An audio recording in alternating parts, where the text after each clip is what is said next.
Octobre 1907, le cœur économique des États-Unis est en plein chaos.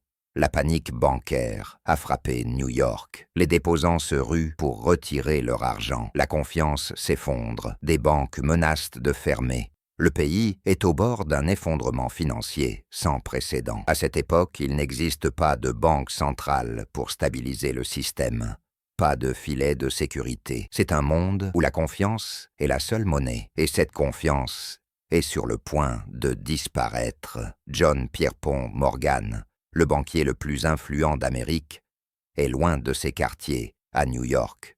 Mais dès qu'il apprend la gravité de la crise, il rentre en urgence. Dans la nuit du 23 octobre, Morgan convoque les dirigeants des banques les plus puissantes.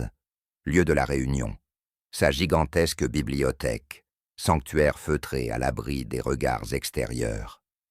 Au fil des heures, la tension monte. Les banques sont sur le point de s'effondrer. Les marchés s'effondrent. Et s'ils ne trouvent pas de solution, c'est toute l'économie américaine qui s'effondrera. Soudain, Morgan ferme la porte, à clé, littéralement.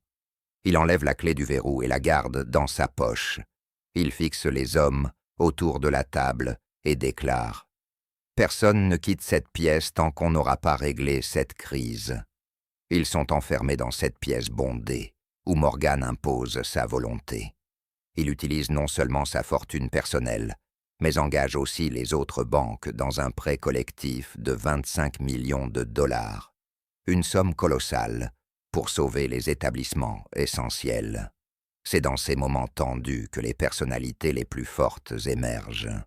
Morgan pilote les négociations, tranche les débats, et réussit à fédérer ses puissances financières autour d'un objectif commun, sauver le système. Après une nuit intense, un pacte historique naît. Wall Street est sauvée, la confiance est restaurée, et avec elle, les marchés redémarrent. Mais cette nuit-là a exposé au grand jour les failles du système financier américain et la nécessité urgente d'une banque centrale. Avant la Fed, une bibliothèque et un homme ont tenu entre leurs mains le destin de toute une nation.